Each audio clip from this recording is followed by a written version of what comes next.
Hello, ladies and gentlemen, and thank you for joining us for another episode of Nightcap. You watch the Indiana Pacers do what they did the last series, go on the road and take a 2-0 lead going back to Indy. Yes, they are. They're up 2-0. They're in a commanding position. You don't see this often, but they've done it in back-to-back series. A commanding 2-0 lead, 114 to 109, thanks to a red-hot shooting night from Pascal Siakam, who had 39 big points. They have 6 guys in double figures like they normally do. It's a committee team, and they win this ball game on the road, 114 to 109. Y'all know who I am. I am your favorite unk, Shannon Sharpe, my partner and co-host, Liberty City's own Bengals Ring of Fame honoree, Pro Bowler, All-Pro. That's Chad Ochocinco Johnson. And our special guest tonight, joining us to break down this game, Indiana won 114 to 109, is the 1981 Finals MVP. He's a 2-time champ, and he's out of the University of North Carolina at Charlotte, the number 12 overall draft pick in the 1977 draft. Here he is, ladies and gentlemen, Cedric Cornbread Maxwell. We'll get to a second how you got that name, Cornbread. I think I got a pretty good idea, but we're going to let you explain this to us. Please make sure you hit that subscribe button. Please make sure you hit the like button. And guys, go subscribe to the Nightcap podcast feed wherever you get your podcast from. I want to thank each and every one of you personally for your support and your continued support. When Ocho and I launched this thing almost 2 years ago, we had no idea it would take us to the heights that it's taken us. But we could not have done that without you. So thank you so much from Ocho and I and the entire crew at Nightcap. Thank you, and hopefully we'll get your continued support. Please make sure you check out Shea by Laporta. We have it in stock. If you can't find it in a city or a state near you, order it online. We'll ship it directly to your door. Please drink responsibly and stay safe. Go follow my media company page on all of its platforms, Shea Media, and my clothing company, 84, with 84 being spelled out. That link is pinned in the chat. Supplies are limited, and once they're gone, they're gone. So please grab yours before they're gone.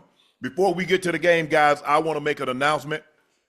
Guys, we've decided to postpone the Nightcap tour. We look forward to seeing you guys in summer of 2026. It's going to be even bigger, even better. But Ocho and I have come to the conclusion that this is the best thing as of right now, was to postpone the tour. We look forward to seeing each and every one of you in 2026. Some of you guys that have already got the tickets, you probably received the emails and further instructions, but I want to thank you for your support. Ocho and I want to thank you, and everybody at Nightcap want to thank you, but we've postponed the tour until 2026. Now, let's get into this ball game. The Indiana Pacers go on the road. Now, remind you, they did this to the number 1 seed, a team that won 64 games in the regular season. They went on the road to Cleveland, and they took a commanding 2-0 lead on the road. And what did they do? People might have thought that was a fluke. They go on the road again in the conference finals and take a 2-0 lead against a very good New York Knicks team. And they do it 114 to 109. And again, 6 guys in double figures. Pascal Siakam was sensational tonight, 15 of 23 shooting. 3 of 5 from the three-point line, 36 big points. Nesmith had 12. Miles Turner had 16. Nembhard had 12. Haliburton, 14 and 11. And they got T.J. McConnell in only 14 minutes. He gave them 10 big points. That's 6 guys in double figures again, and that's normally how they do it. Cornbread, you've seen this team play against your Celtics over the years, and this is how they normally do it. They might have one guy, but normally it's a bunch of teams, 14, 13, 16, 19. And they did it again tonight. When you watch this game, Cornbread, what is it that the Pacers are doing? Or is it something they're doing, or is it something the Knicks aren't doing?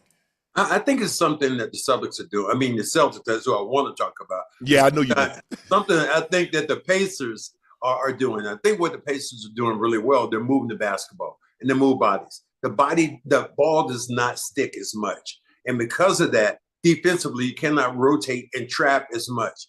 That happens when the Knicks have played other teams. The ball sticks and their defense becomes that much more fluid and they can do damage that way. So when you move that basketball and you move bodies, the Knicks don't move as well defensively as other teams do. Watching this game, Ocho, I was looking at it early, and I saw like the Pacers got out to a good lead, and then the Knicks go on this run. And I'm looking at this game at the half. I'm like, Knicks, I think y'all in trouble. Mm-hmm. I think that y'all in trouble. I say because they've walked you down from 14 with under 3 minutes, and now you got a nip and tuck ball game. And the thing that the Pacers do, they're going to play with pace. They're going to push the ball, whether you make the shot, Brad, or you miss the shot. They are pushing. Haliburton are looking to get that ball ahead to Siakam, to Nesmith, Miles Turner, because they run the floor. And like you said, they do a great job of moving. And they don't have a guy that you say, oh, I got to get him the ball. They don't have a dominant guy, a Luka or Jason Tatum or one of these great Shea that got to have the ball. So you don't know on a given night, it could be one of either 6 guys that can be their leading scorer. And that's very difficult to defend. Yeah. Jalen Brunson is averaging almost 40 points a game, 8 assists a game, and he's shooting 54%. Yet they find themselves down 0-2. Ocho, when you're looking at the Knicks, and I think you picked the Knicks to win. Yes, sir. What is it that you're seeing? What's been most disappointing for you? I mean, well, for the Knicks, obviously, I need more people to contribute.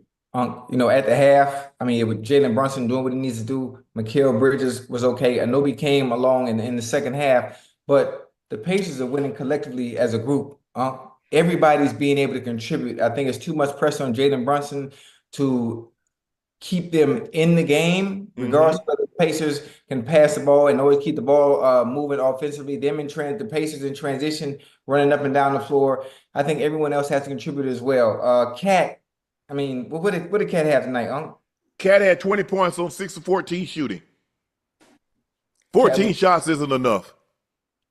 Not even close. Not even Mikal close. Bridges had 18 shots. Listen, now we down 0-2 in the hole. I'm talking about I'm just saying specifically because I picked the Knicks to win this series. That goddamn Haliburton, man, listen, he was very efficient tonight. He only had 14 points, but still his shot selection and when he chose to shoot, I'm sorry, Chad. Stick a fork in them. They're done now. They done? Your boys, they're done. Brad, already? I didn't stutter, did I? Already? Yeah, they're done. I mean, I don't think that you look at them. The first game they lost, that psychologically it does a lot of damage. But then you come back and you play, okay, and you lose the second game. Right. Where are the people that were rocking the Celtic bus the other day when I was on it? When we left that arena, they were trying to tip it over. Those same quiet people left out there like church mouse. So I think that you look at the Knicks, this is a team that plays with emotion. What they've done, they've taken the emotion out. You said something about the pace that they run. Let me tell you what happened during 1984. I swear to God, this is how it happened. We played the Lakers in game 3. They beat us so bad. We scored. I didn't even think Magic took the ball out of bounds. He was right behind me dribbling. I was like, damn, did they take it out of bounds? I mean, but that's what great teams do. They don't allow you to get back in a position of resting. And that's what the Knicks want to do. They want to rest. But as long as you attack them and you make them play on the defensive end and you make Karl Anthony Towns accountable, you make Brunson accountable on the defensive end, that is what hurts the Knicks. And who are you looking at over there who's going to score after that? Right. Cornbread, you said something very interesting. You said the team that plays on emotion and they lost that first game. I don't know if it was they lost the first game or how they lost the first game, because we hadn't seen a whole lot of teams lose games like that when they have such a lead with that amount of time on the clock. So it's like 1,447 when somebody has a 9-point lead with like 50-something seconds to go in the ball game. And they lost that ball game. And they come out and they really couldn't get any separation. They could never build up a 10-point lead or a 14-point lead like they did in game 1. So now everybody's in that building, they're waiting to erupt. The loudest I saw them is when Brunson hit that 3 and they get within 3 points with like 30 seconds to go in the ball game. Prior to that, they were like just sitting like hoping something could go their way so they could get into the ball game. Why are we so surprised by this? You're talking about what did they do when they played Cleveland? The same game. They came back at the end of the game and they won. Rick Carlisle, I played with Rick Carlisle as a young player. Yeah. He was always somebody who got at it. And he had a high pace and he made guys accountable. He does that with this team. The problem that the Knicks have is the fact that you look at that Pacer team, they have championship DNA. Ricardo has it. Siakam has it. Who over there on the Knicks has that championship DNA? Who are you going to fall to at the end of the day? And I think that's the huge problem for them. They're a team right now that's played with great emotion. And they've been lucky. They were lucky to beat the Celtics twice in those first 2 games in Boston. But now, chickens have come home to roost now, buddy. Jalen Brunson in game 2, 36 points, 11 assists on 5 made threes. Only MJ and LeBron have more 35-point, 10-assist playoff games in the Eastern Conference. Jalen Brunson, like I said, in games 1 and 2, he's averaging almost 40, 39 and a half, 8 assists on 54% shooting. I don't know if it's over, Cornbread. I think in order for them to have a chance, they've got to win game 3. They got to win game 3. It's over. Poke it in them. We've seen them go on the road. You've always talked about your granny. What she did. When she went to check meat, what did she do? She stuck a fork in it. Yeah, she stuck a fork in it. It's like, yeah, baby, it's done. See if any blood came out. If any blood came out of it, it wasn't done. Right. That's what the Knicks are. I thought that I really hated the Laker fans and the Laker fan base. They have nothing on the arrogance of the Knicks when they won. These jokers haven't. And I said that to Stephen A. Smith. I said, oh, I tell you what, act like they've been there before. And I said, oh, hold on a minute. They haven't. And last time they won the championship, I was in high school. It was my senior year. I'm going to turn 70 years old. So I'm not saying anything bad about them. They played hard. I like what Brunson does. I like what they've done with their team. But I just think the Pacers right now are the better of the 2 teams, executing, especially at the end of the game and when it really counts. They've done it twice. Yeah, I think the thing is that go ahead, Ocho. Go ahead, make your point. I was going to say, Cornbread, you're not giving the Knicks any chance to come back, regardless of how the Pacers play, despite how they look the past 2 games. The Knicks, for that matter, you don't give them any chance to come back and make this a series. Chad, let's go on. I don't even drink beer, but let's bet a case, okay? Me and you. We'll see if they get back. I just don't see them getting back, especially on the emotional end. This team plays hard. I like the way they play. Tibbs has them playing hard. But when you get an Indiana team playing the way they are right now, going home, smelling blood, what we've seen this team do so far this year, when they smell blood, they turn the Sharks. Neesmith has been big, knocking down shots. This isn't like, I'm not wishing them bad luck, but I just see, again, one team that executes a lot better at the end of those games, and they've won 2 games, and we shouldn't be surprised. And I think the thing is, it was concerning for me, and Ocho, you and I talked about this with Joe the other night, is that you got what you got from Cat. You got 30-plus points from Cat. You got 43 points from Brunson, and you still lost? Yeah. So if my big gun, hey, Cornbread, you know this, like, hold on. Y'all 2 big guys just went off, and we still beat y'all. What's the likelihood of y'all doing this 4, 5, 6 more times? The likelihood is not. Jalen Brunson averaging 43. I don't see that happening. Cat averaging 36. I don't see that happening. And we saw what happened tonight. The difference is they're so dependent on Brunson. Yeah. You see, the Pacers, you don't know who's going to be their leading scorer night to night. You can bet 98% of the time their leading scorer is going to be Jalen Brunson. Man, no wonder you have one of the top-rated shows. The way you analyzing this thing, you wouldn't think you were a damn Laker fan. You really wouldn't. And I hate you because of that. I ain't a Laker fan. I'm a LeBron fan. Well, I don't care if you still wearing that purple and gold, and I hate to see it.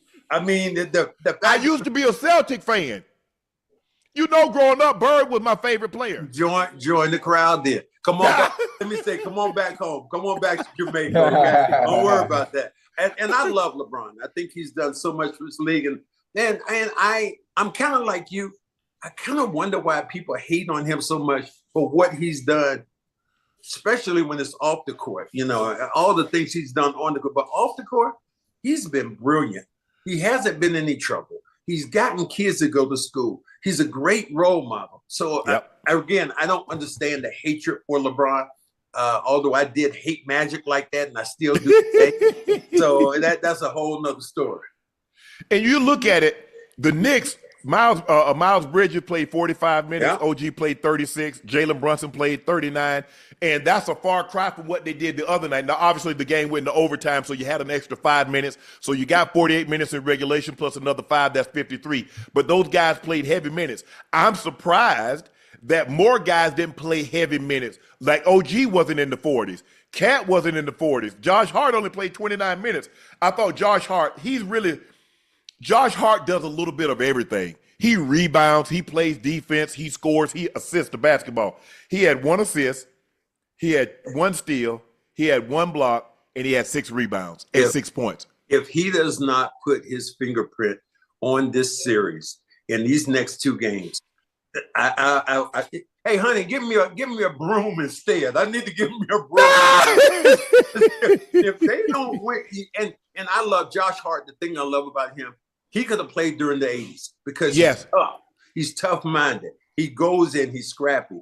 And against the Celtics, he had an imprint on all those games, knocking down shots, getting rebounds. But in this game, this last game, Josh Hart wasn't even effective. And he is the heart and soul of what they do emotionally. And if they don't get it from him, who else are they going to get it from? Yeah. And he had 6 points, but he got 2 of those in the last 30 seconds when he got that late layup. So I was surprised because you got 20 from Bridges. Okay, I can live with that. You got 16 from OG only on 11 shots. You got 20 from Cat on 14 shots. He needs to be somewhere around 18 to 22 shots in his damn self. Jalen Brunson, he's a volume guy, 13 of 27. He did what he was supposed to do. Jalen Brunson did what he was supposed to do. Now, I'm thinking if Josh Hart gives you somewhere 14, like he normally does, like we know he can. But like you said, I agree with you, Cornbread. His imprint, 6 rebounds, that's not nearly enough. 1 assist, 1 steal, 1 block, that's not the Josh Hart. Josh Hart is somewhere around 8 to 12 points a game, double-digit rebounds, 7 to 9 assists, if not a triple-double. He's that versatile. You add on to that, getting steals, mixing it up. In this last game, essentially, he was never involved. And that's not the way he played. Because you know what he is? He's an energy guy. He's a high energy guy. And when you don't have your energy guy go over there giving you points or rebounds or something like that, it's tough. Right. Now, what you need to do, Ocho, go over there on that bench. Go down that bench. There's about 5 or 6 other guys down there. Find me 2 or 3 points. Can you find me any points out of that? Tibbs is only, but here's the thing, Cornbread and Ocho, we talked about this the other night with Joe. Yeah. They only gonna play 7 guys, 8 guys at the max. Yeah. And Mitchell Robinson, he's only gonna get your putbacks and he's gonna get your lob. So you're not running any offense for him. So you really can't really count on him, say, Mitchell, can you give us 10 to 12? Are you gonna run 5 alley hoops, 5 lobs, and he gonna get 5 putbacks? I don't think so. And so they look to foul him to break the Knicks' momentum. I was surprised he played as many minutes as he did. Think about it. Right. He played more minutes than Cat. I've never seen a guy as petrified going to the line. I mean, you would think that's his last meal. You think the executioner is going to come out. He don't want that ball. If he's about to get fouled. He can't. And it's smart for what. And this is what I love about the Pacers. Look how smart they played. Look what they did. And then a key stretch there. Robinson was in the game, and they came in and they fouled him. And break the momentum. Smart teams, smart teams do that. Both you guys play football. You know what momentum is. Momentum absolutely. Funny. If you either have it or you don't. If you don't have it, all of a sudden you're looking your ass out. And that's why I think the Knicks right now are pretty much that way. Yeah, I'm surprised that Mitchell Robinson played as many minutes. He played the same amount of minutes as Josh Hart. He played 1 more minute more than Cat. Miles McBride played 25 minutes, and they're only playing 8 guys. And you go look at the Pacers. They played 1, 2, 3, 4, 5, 6. They played 11 guys. Yeah. I mean, you see. Yeah, that's it. That's fresh bodies, which is so funny. There are about 6 guys over there on that bench. They scored about as many points as I did tonight.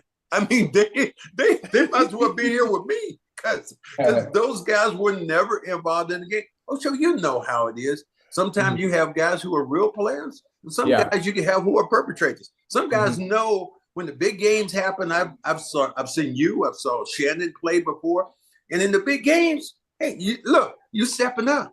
But then there's some guys in the big games. They don't want to be. They don't want that ball. They don't want to get around it. Yeah. So what do you think? What do you think Tibbs does? I mean, there's only five or six or seven players, like Unc said, that actually play. Does he change up the lineup? Does he allow people to play so you can get those 2 or 3 points that you might need that can help you down the stretch? What is Tibbs, Tibbs? yeah, Tibbs isn't like that. Tibbs was in Boston with Paul Pierce in that group, and they go with the rotation, and he's solid. This is the people who got him there. This is what he's done, and these are the people he's going to go with.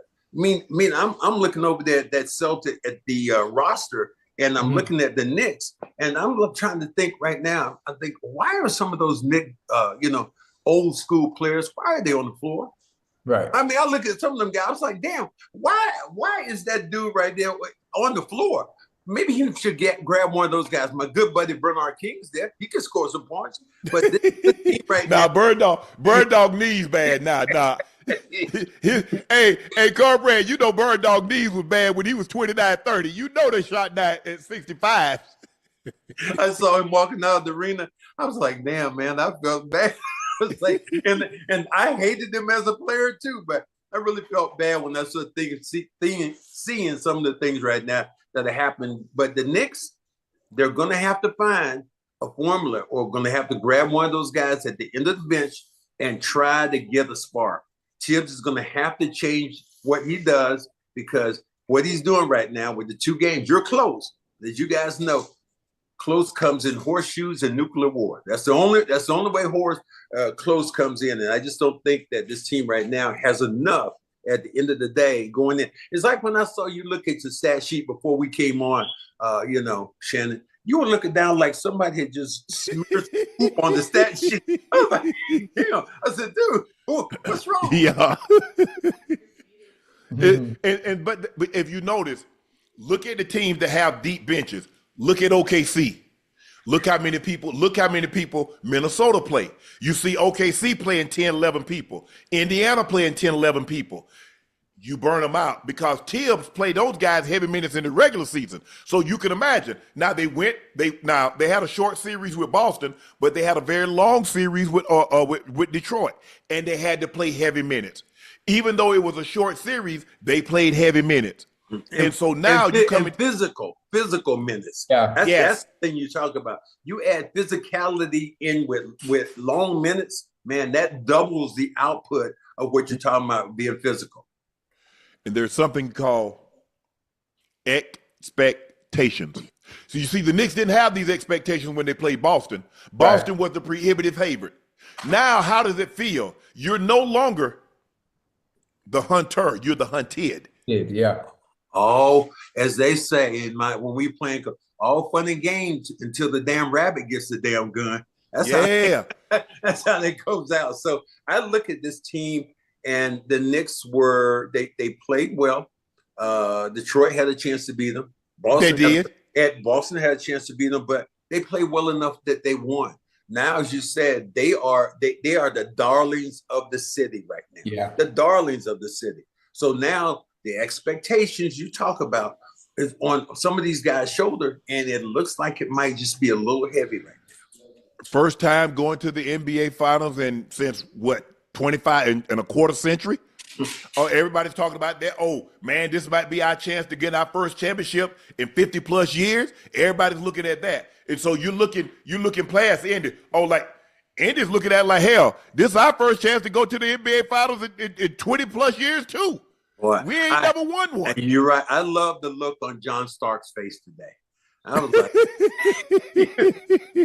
he was just crumpled over. And these are the same guys. And your guy Bernard King texted me after the game that the Knicks won the first 2. Texted me and said, "Keep your head up, big fella. It'll be okay."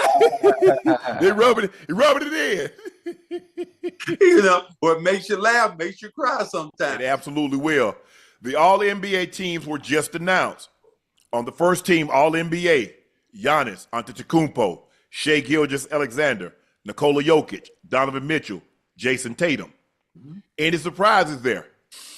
No, I think those guys, to me, Tatum was great. Shai was the MVP. And you can look at Jokic. Is Jokic right now maybe the best maybe the best player, one of the best players we've seen at that position. Now, and no offense, I love Kareem. I love what Wilt. But when you look at Jokic, his body of work, what he's able to do, he's turned into a monster all of a sudden. I thought you was about to say maybe he's the best player in the game. I can say you can drop that maybe. Oh, yeah. He is the best player. Yeah, now he's working on moving. When he's done, the question is, where do we put him? Because you mentioned Shaq, you mentioned Russell, you mentioned Wilt, you mentioned Kareem, okay, Olajuwon, Moses, whatever the case may be. I just named 6 guys who many believe are 6 of the best centers to ever play the game. David Robinson, wherever the case may be, when it's all said and done, where are we going to put Nikola Jokic? This is why I will change it with Jokic. He is the best player right now. But what he doesn't do, he doesn't control the defensive end. That's what made Olajuwon, to me, and I played with he's the best. Olajuwon's the best defensive center ever. The greatest player ever to play the game is Akeem Olajuwon. Let me tell you why. Because he did it on both ends. Michael controls his man defensively, but Akeem controlled the game on both ends of the floor like nobody else has ever done. Both ends, not one end. Russell controlled it on the defensive end. Wilt controlled it on the offensive end. You look all the other, but you look at Olajuwon, there is nobody like that young African that I played with that was, I thought he was killing lines the way he played. He was a beast. He was a beast. He was special. He was special because, like you said, he could do it all. The fadeaway, he had the drop step, he had the moves.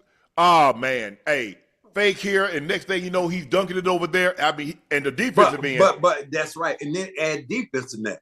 He is blocking shots. He's led the league. He was leading the league in steals. He's one of the few guys in the NBA history that had a quadruple double. Quadruple double.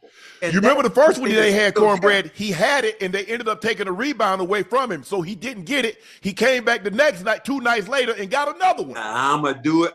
You know what? You want to take it from me? I'm gonna show you how to get it done again. Yeah. The second team All NBA team: Jalen Brunson, Steph Curry, Ant Edwards, LeBron James, Evan Mobley. You remember, Cornbread, the way they used to do it? They used to take 2 guards. They used to take a center and a small and a big. Now they say it's positionless. You might have 5 guards be all first team All NBA. You might have 5 bigs be first team All NBA. Because if you look, you basically got three guards with Brunson, Curry, and Ant-Man, and then you basically got 2 forwards, LeBron and Evan Mobley. The game has changed from what I knew. In my era, I had 1-3 for my entire career. I look at Steph Curry right now. Steph Curry, as much as I think about him, he changed the game. He has changed the game. I talked to his dad, and I said, "Man, your son, I hate the fact he's changed the game. He's destroyed the NBA the way." And his dad said, "You know what? There are a lot of shot takers, but not a lot of shot makers." And when you think about that boy, his quick release, his handling of the basketball, I didn't see it coming. I asked his dad. I said, "Did you see him being that good?" His dad said, "No, I didn't see this." So the second team you picked up, I think you could easily say that qualifies. Chad Holmgren was a guy I might want to put in there because of the record that Minnesota had. I might have him in there. But they did have another guy that make it. The third team All-NBA selection was Cade Cunningham. Because he was an All-NBA selection, he gets another $45 million added to his max contract that he signed last offseason, Ocho. Tyrese Haliburton, okay? James Harden, Cat, Karl Anthony Towns, and last but not least, Jalen Williams. So OKC did have 2 guys to make the All-NBA team. And remember, Lou Dort made the All-Defensive team. So they got 3 guys that's an All-NBA selection. 2 on basically the offensive side, the other 2 and the other one on the defensive side. Here's the thing that I love about that, but I'm a hate, is the fact that the NBA rules, salary caps, is going to destroy that particular team because you can't keep that team together. No. OKC. So you're going to make it so that, I love super teams. I didn't like the Lakers when they were winning, obviously, but I love the Bulls. I love the dominant teams like that. But, now because you have the salary cap structures and the aprons that they talk about, OKC is not going to have all those guys. They're going to. They made it cost prohibitive. They didn't want any more super teams anymore. Why? Right. Why? You love super teams. But Cornbread. See, that's what I tell people. See, because a lot of times they say, "Oh, LeBron did." I say there were always super teams. What the hell do you think the Lakers were? What do you think the Celtics were in the '80s? They were a super team. You talk about Bird, McHale, Parrish, DJ. They had Tiny Archibald one year. They had Bill Walton, who was the sixth man. Who I got traded for. Oh, Bill Walton, yeah. Damn, that hurt. That hurt. And you got Magic. Think about it. You got Magic, Kareem, James Worthy. You got Michael Thompson. Yeah. You got Jamal. Come on, people. That was a super team. See, here's the thing. People like if the general manager put a super team together, we're okay with that. We don't want the players to say, well, you know what? I like cornbread. Hey, man, I like bread too. Hey, Ocho, what you think about going and enjoying bread over there, such and such? No, they don't like that. But if the general manager puts it together, we got no problem with that. Well, how do you feel right now, you or Ocho, feel about what happened in Dallas? Dallas goes away, gets rid of Luka. I ain't like that big fella. How does that taste for you?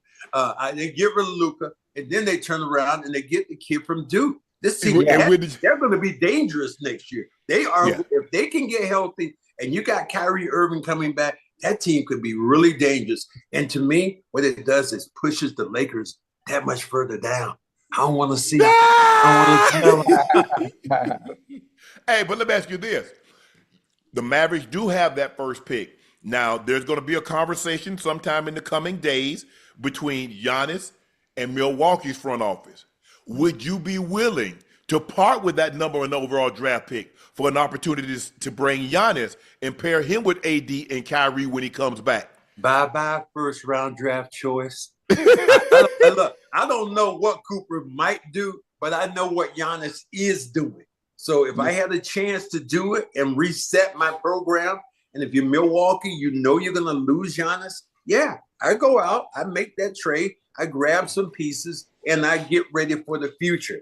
But, you know, in that case, yeah, I make that deal all day because we know what Giannis is capable of doing. He's a proven product, Shannon. Ocho, that's what he is. He's a proven product. He is not a bus rider. He's a damn bus driver, and that's what we look for. Hold on, Conrad, I got a question for you. Let's say they do get rid of Cooper Flag, right? Mm-hmm. Does go to the Bucks.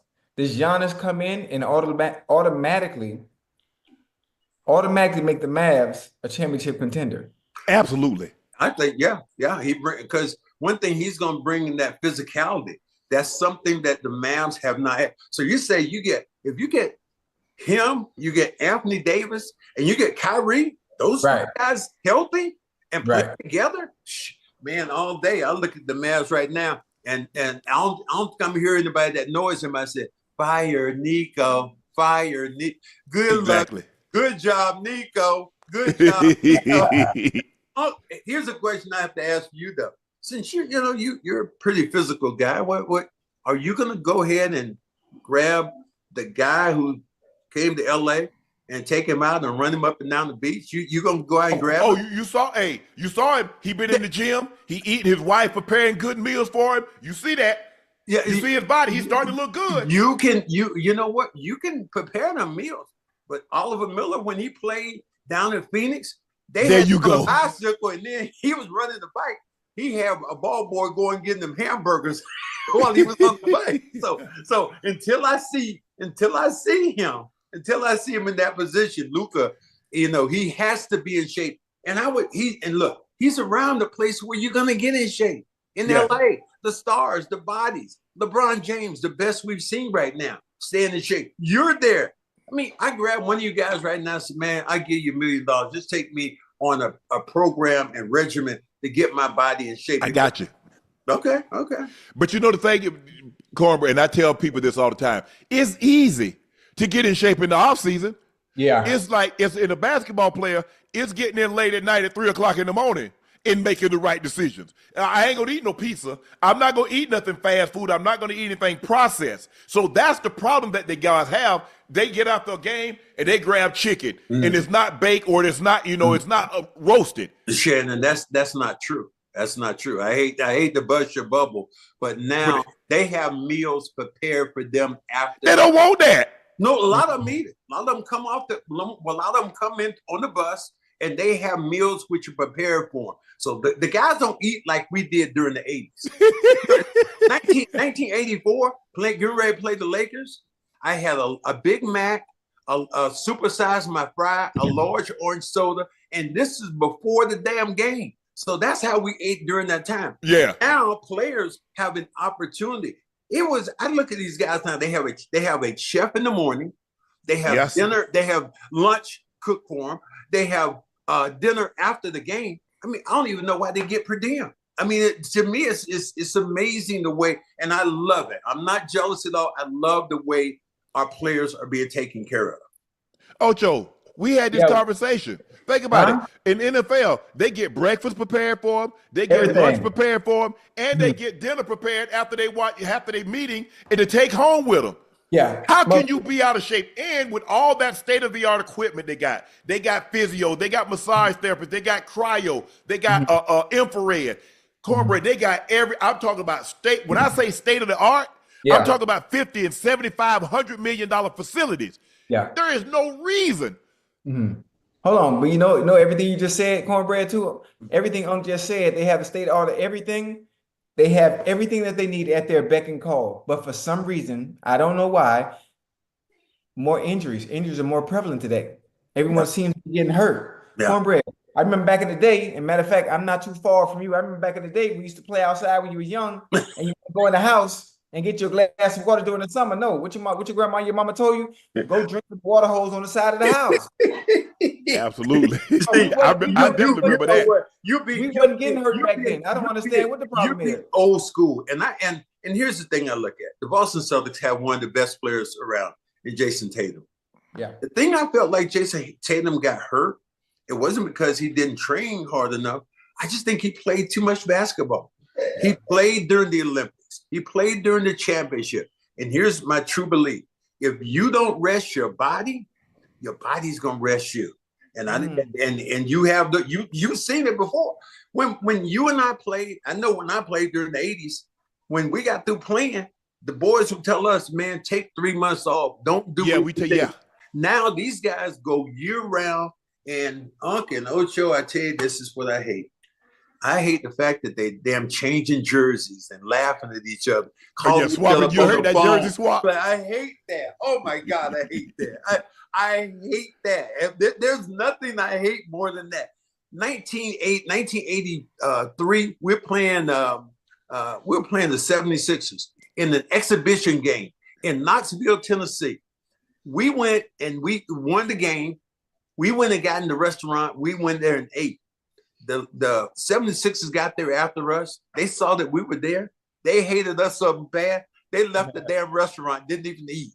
That's how pissed off they were. And because in 81, they had y'all down 3-1, and y'all came back. You remember that, Brad? They remember better than we did. Watch this. This is how it goes, Unc, like this. They did. I thought the Boston Strangler, Andrew Toney. I thought they had y'all. I thought they had you, Brad. I ain't gonna lie. He was absolutely a beast. And I was talking to a couple of the 76ers guys, Mo Cheeks in particular. He said, man, I've never played in a more physical series than we had in the 80s. And those were just great series that if you go back and YouTube them, these games everyone was won by 1 or 2 points. 2 points. I think the last 5 games we played, the separation was about 6 points. So yeah, they were physical games. I understand it's a different era and I love these guys. But man, the money that these guys make now, it should be no issue. And I don't know if I've ever seen this before. You had 4 unanimous selections on the All-NBA team. Giannis was a unanimous. He got 100 first-place votes. Shea was a unanimous, 100 first-place votes. Nikola Jokic, 100 first-place votes. Jason Tatum, 100 first-place votes. So you had Come Or on, man, somebody got to have some balls and break away from that. Please, nah. ain't nobody can go 100%. Shannon, you and Ocho know ain't nobody go 100% of nothing.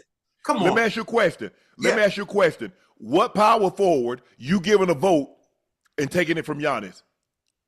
Ooh. What guard you taking a vote from and giving it? What Shea you taking a vote from Shea and giving it to somebody else? Okay, what big are you taking a vote from Nikola Jokic and giving it to? JT. You know, when you're right, and then Shannon, you're right. That's all I can say. I can't argue with you. I take a sip of the soda. You're right. I can't argue with that. Those are points which are valid, but I just don't.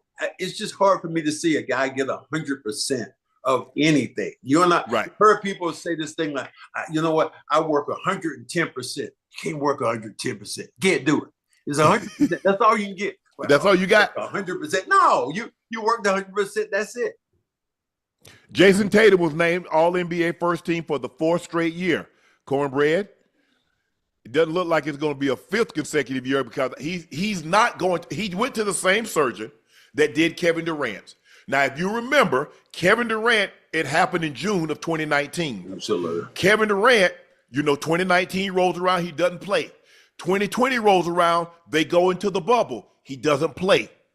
So he took off a total of, if I'm not mistaken, about 18 months. Now, I'm not saying Jason Tatum's going to take off that amount of time, but if you look at Kevin Durant, if somebody didn't tell you he had suffered a torn Achilles, you wouldn't know it. Because he picked right back up where he left off. I totally agree with you, but here's the difference. Okay. One is age. Jason Tatum is 25, 26. 26. When what happened, when you think of Kevin, when they heard that he was almost 30-something. So yeah, he probably was 29, 30. I always said, as a broadcaster, I see guys fall down when they're in their 20s. I said, oh, he ain't hurt. His damn bones ain't even formed yet. His muscles still formed. So I think Tatum, his recovery will probably be easier because he's a lot younger and he doesn't have as many miles. But I'm like you. I don't foresee him coming back, for this coming year, because I think that if you look at this team, Brad Stevens has an opportunity right now to reset, and he's going to have to reset because of the salary structure. I'm not sure if it's going to be Porzingis. Porzingis ain't coming back. That's one not coming back. Wow, you guys. You know that, I know that. You guys. Now the question is, are you bringing Derek White and Holiday back? Because they both got big salaries. What are you going to do with Al Horford? Okay, you're probably going to keep JB because you're going to be without JT. But I'm not so sure that when JT comes back, it's hard having two players making $300 million. JB is a great player. Yeah. But what happened to Giannis what happened this year with Luka this year, all bets are off now. I totally agree. Anybody can be moved in this league now. Don't get too stuck up on being around. You might be moved. So in Brad Stevens, because he's going to have the flexibility of when he won a championship, Joe Mazzulla is a great coach. Can Joe Mazzulla have team right now that is going to probably struggle a little bit coming out of the gate because you don't have that great player? So I think it's going to be a total reset. I believe it's going to be a facelift for the Celtics. And then on top of that, you have a new regime. And he paid $6 billion for this. 6.1. Yeah. So I mean, I know that's chicken change to you and your brothers, but for me, yeah, I know it. That's why I go with it the same way. I can't find a dollar and I can't kill one. I'm sorry. Hey, Brett, I take the 0.1. You keep the 6 billion. Just give me the 0.1. Ocho, I'll be happy with that. Hey. But I think the thing is what the teams, this Luka trade, it tells me, I don't know what it tells you, Ocho. I'll be interested to hear what you and Brad think. Yeah. Is that teams like, we're not going to let y'all, the great players, hold us hostage. We'll move your ass because y'all had too much power. I mean, don't get me wrong. Superstars had some power. They've never had the kind of control that these guys got. Right. I heard Bird talking. Bird said they didn't run nothing by me. I go in the locker room and I got a new teammate. They ain't ask me. Nah, hold on a minute. That's a lie. I get it out of him. I get it out of Ocho. I love Larry, but when I got traded in 1985 or 86 with Bill Walton, They ran that by Larry. And he signed off on it? And he signed off on it. Brad, damn, So I'm not believing you saying a lot of stuff, but players did have a little bit of power, but now they have so much more because they are a commodity. They are this is a Fortune 500 when you get one guy right now. So I mean, their ability to control games, to manipulate teams bend over backwards. You know, you on the road right now. You know, when I was in the NBA, we had to wash our own road uniforms my first couple of years. So, damn. So give me that. Yeah. And Charles, you know what? Charles Barkley said that. Yeah, guys will go on a 2-week road trip, and there were some guys who were so nasty they wouldn't even wash the uniform. You would grab that uniform and you could throw it up and throw it out on the floor, and it would stand up by itself. Stand up on it. Yeah, that's I've seen them like that. You're like, you ain't go. Why would you want to guard that smelly guy right there? So I mean, it was a different time. I appreciate what the teams are doing. I appreciate the players. They are tremendous athletes. But I tell you what, I'd be hard pressed to find some guys right now, as you talk about, they don't want all that smoke. They don't want these. They ain't looking for. They come in and they talk a lot, but you know those guys want that smoke. No, but see, back then, hey, you could be talking all kind of crazy to somebody. They swing on you back in the, but you know, back then, you wasn't getting fined but $1,500. Now they put a fine on you. Now you might lose $1 million, $2 million, Cornbread. Them guys say, nah. What's $1 million to a guy making $70-80 million? What's that? I ain't giving away no money. I know you're not, but I'm just talking the way the league is now. How many times we seen Draymond get fined? He's been fined over a couple $1 million, a couple of million. He's giving money back. So guys aren't afraid now when you start talking about that money. But I don't think no guys want to fight, Ocho. Ain't nobody want to fight no more. Ain't nobody want to fight. Because we saw Shannon at the Laker game. I think there you go, Brad. There you go. I ain't want no smoke. No. When you take a foot on the floor and start pointing to a guy, Ocho, come on now. I looked down. I was like, I ain't on the court. I made sure I wasn't on the court. I ain't do what Hali Daddy did. I ain't run up on the court nobody. You know what I'm saying? Ocho, let me ask you a question, Ocho, didn't he want some of that smoke? He wanted that smoke, bro. Yeah, I know he wanted that smoke. Hey, smoke was coming out his ears. Ready. You know, look how I was dressed, Ocho. Man, I had a $4,000 cardigan on. I was like, hey, I ain't want nothing. Well, you had a what? You know, little cardigan, little something I had on. You know. Okay. Well, you know what? Your grandma is flipping right now in up in heaven. Talking about he got a 4,000. You told me so many stories about how much money you guys didn't have, and now you talking about you had a cardigan for $4,000. Hey, Cornbread, you from the South? You know it wasn't money wasn't flowing like it is now. Couldn't do it at all. My father would my father would give me $1, and he asked me next week, didn't I give you $1 last week? I'm like, damn. How long you think that dollar gonna last? So it is a different thing. Let me ask you this, Cornbread. Tell me how impressive you think this is. LeBron James made his 21st All-NBA team at the age of 40. And this is what he tweeted. He said, All-NBA at 40, low-key crazy to me right now. Sitting here watching the playoffs and just thinking about it. Blessed beyond, I can't even imagine. Absolutely. How impressive. Do you think we'll see another player like LeBron? No, not because the genetics, the circumstances, all the stuff, the will to win, the work ethic. That's what makes him, to me, the GOAT. When I start thinking about, I know you turned your head when I said that. I like that. Go ahead, talk about. Go ahead, talk about. I'm gonna sit back. I'm just gonna listen. Go ahead. Only reason I say that is because of what he's done over this whole period of time. The number of points. Everybody talks about his losses in the playoffs. Well, he got there. Don't forget this wrong, but Michael Jordan, his first couple of years, got swept. Didn't win a game. So I think that the GOAT conversation to me is really different, but I am a huge fan of who LeBron is and what he's done on and off the court. But at this age right now, to be relevant in the NBA, to just be damn relevant is already always just crazy.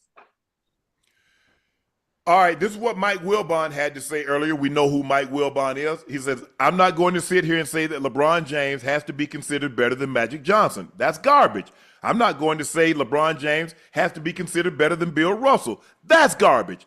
I'm not going to sit here and say LeBron James has to be considered better than Kobe Bryant. That's garbage. LeBron James is one of the greatest players of all time in all team sports. I'm sorry if that's not good enough. Turn the page, get over yourself. In other words, I'm not going to proclaim and support and wave LeBron James' flag for greatness, but if I say he's less than number 2, that's not good enough for you. To hell with you. Well, I mean, if you're not going to say, so why would you say he's number 2 if you're not going to say he's the greatest? Yeah. If you're not going to say he's better than those guys that you mentioned, why would you even say anything about him being number 2? I think that people like to say because you're in the conversation. Mm-hmm. You made one of the best points I think I've ever heard when you did your Hall of Fame speech, when you talked about, your brother. Right. And I'm not a tearful person, and I don't like you. I didn't like you that way. But when you said that I am not the greatest player in my household, that to me told me who you were as a person. Mm-hmm. Because of what LeBron James has done, the way he's been brought up, mother doesn't know his father, what he's done, how he's educated himself. I look at the totality of who that man is and mm-hmm. what he's done on the basketball horizon. Mm-hmm. He's playing. There are guys right now who he's playing with he's 20, 25 years old. He ought to be that dad. Crazy. Yeah. We ain't gonna say he is their daddy, but we just we let that go. The DNA test might be out there one day. Who knows? Hey, you know what's funny though, Uncle Cornbread? When you think about it, I think about the conversation when it comes to the greats, when it comes to sports. 2 greats like this in basketball. You talk about football, you come to the greats. You talk about Tom Brady's and your Steve Youngs and your Patrick Mahomes. The Jordan LeBron conversation to me is one that will never end. Nope. That's based on preference, on who someone likes. And I think the conversation in itself is something that will continue to go on and on and on. It will have a never-ending story because there's so many variables that go into it and what people, to them, makes that individual their GOAT. Yeah. I think it's like one of those things that I personally would stay away from because it's a never-ending debate. It's like 3 things that I've always stayed away from when it comes to being on a certain platform or any platform for that matter, because it's never ending. Race, religion, politics. And politics. Wow. It's never ending. And it can go on. And depending on who you talk to, you could be there for 24 hours because there will always be something to discuss and something to talk about. And that LeBron Jordan debate, man, is just one that just but here you'll never see the light of day. Here's the beauty about that he's in the conversation. If you're one of the top 5 players that ever to play the game, period, that's enough for me. I don't need no more than that. You don't need to be whoever the best.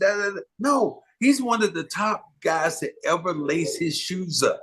Although he is a Laker now, and I hate him because of that. I still respect him because of just like Magic Johnson. I don't like Magic, but I respect him for what he's done for, the people the black people in the communities, what he's done for the people who have AIDS, for entrepreneurs, all that stuff.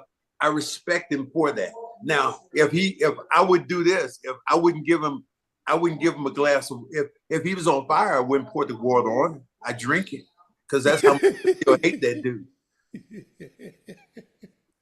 I just think look, it's easy to say that because I think Wilbon does have a great relationship with Jordan because I've heard him have other takes on other being the greatest when he talks about boxers and he talks about Ali and the other sports that he said that he feels very comfortable saying this, but it just so happens this discussion that he's not going to say that. That's his boy. Come on. Okay. That's his boy. Oh, okay. I'm just saying because boy. I've heard him have other discussions where he had no problem. I love Michael Wilbon, but that's his boy. Mike is his boy. Mike in Chicago. Michael Wilbon in Chicago. You can't go against that man. And I get it. Yeah. Say that. Yeah. Because a lot of time when people ask me a question, man, I'm biased.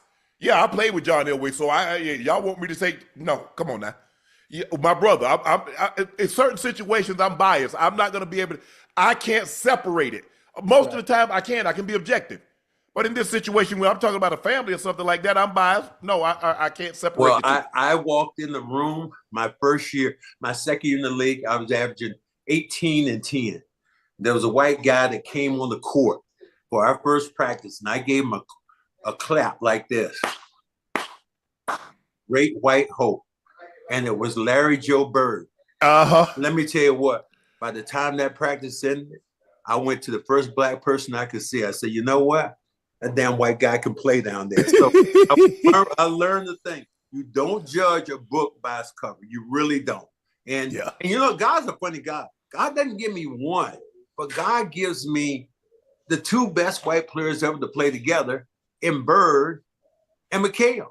And I dare say I might have the best white team ever when I think about if I get those two and I put Havlicek in there, I put Dave Cowers in there, I put Pete Maravich in there, all white team.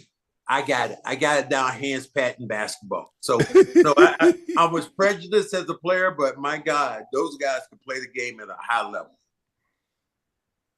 You want to talk about this? Michael Beasley also chimed in on the Jordan-LeBron debate. With Jordan, they don't talk about negativity. But with LeBron, we watch his good, his bad, we watch his ups, his downs, and he's been so great, we don't have anything else to say, so we talk about his son. Well, here's the thing. During his era, there wasn't social media like it is now. Oh, yeah. That's the kicker.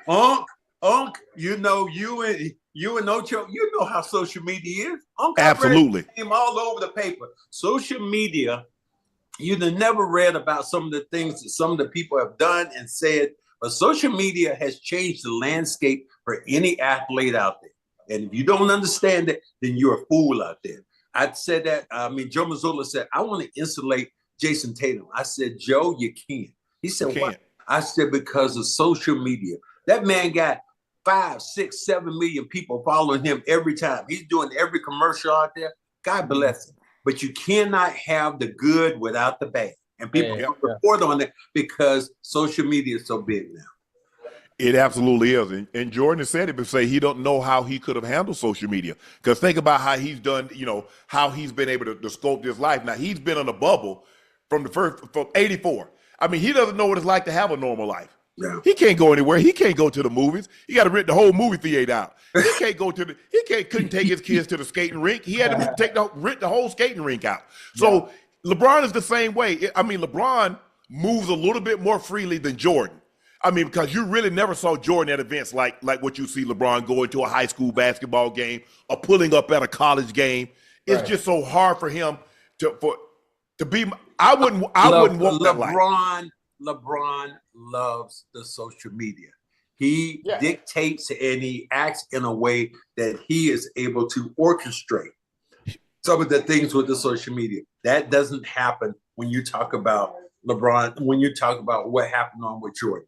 Jordan was looked at as this guy, and from then on, you didn't worry about it. You just said, and then you saw how he was exposed when it was The Last Dance. I had Robert Parrish on my podcast. He said, let me tell you right now. He said, Michael Jordan is a damn bully.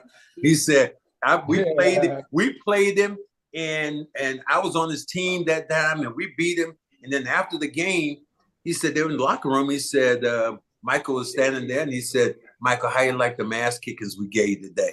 And Michael said, if you keep talking, I'll kick your ass. Well, my buddy Robert Parrish said, look, you or nobody else. And Robert walked up to him and said, you know what? I got rings already before I got here. So there was some exposure to who Michael Jordan was as a player. I admire him. He's from North Carolina, from Wilmington, right down the street from my hometown in Kinston. So I understand who he is, but nobody would have ever thought that we would have had a guy that would become that big in basketball. I played with the Birds. I played with Magic, but none of those guys will ever rank what Jordan has done. From a standpoint of being on that route, Mount Rushmore, except maybe LeBron James. The shoe. Because, Cornbread, you remember, like, guys had shoes like Moses Malone and the Iceman. They wore Nike. Nike wasn't that big back in the late 70s, early 80s until Jordan took it over. And then you had the weapons, the cons. Bird wore the cons. magic water cons. Dr. J made the cons really famous. But when they retired, okay, the shoe went away. Ain't nobody, wasn't nobody else rocking the weapons and the Jordan and the birds and the magic and but Jordan ain't dribbled a basketball in 25 years. Yeah. And he still got the #1 selling shoe. You're right about that. And people say that right now about his ex-wife, Juanita. How the hell do you try to go date her when you're walking up in his shoes? Are you, hey, baby, how you doing? Whoa, what you got on your feet? Whoa, take the shoes off. You'll come in before you come in here. So, man, you guys, you know what? Let me tell you this before I go. You guys have been brilliant. I am so appreciative of being on your show. I can't wait to come back. And thank you, bro. When I see you two young black men working and doing what you've done, man, to me, I just, look, you're young, you're black, you're brilliant. Hey, and always remember who you are. And that's why I love both you guys. So Cornbread, I appreciate that, man. Thanks for coming on. Man. When you get another moment, stop back by. Because probably when you come back by, the Lakers probably have Hey, Ocho, we spent like 20 minutes trying to get him sit up with the camera, talking to him and his wife, talking it through it. Right. So he had his camera on. He been on there for like an hour. he just wait. He wait. So he been there for an hour.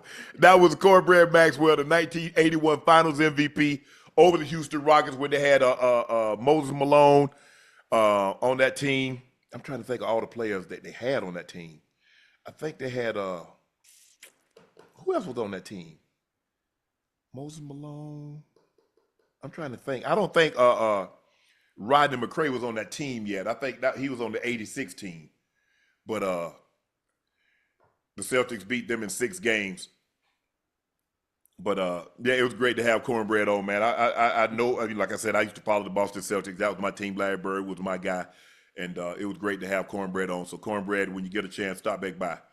Ocho, Michael Malone called SGA a foul artist, says it's almost impossible to stop him. Malone noted that SGA's ability to draw foul put defenders in a tough situation when they attempt to get physical with him. You got to be ultra disciplined. It's almost impossible. A lot of times, an offensive player like Shea will initiate the contact, will hook his arm, looking like draw contact. He's a foul artist. And listen, that's a part of the game. That's a part really good one. James Harden could do it. I was going to say James Harden was good at it. Kobe, Jordan, Joel Embiid.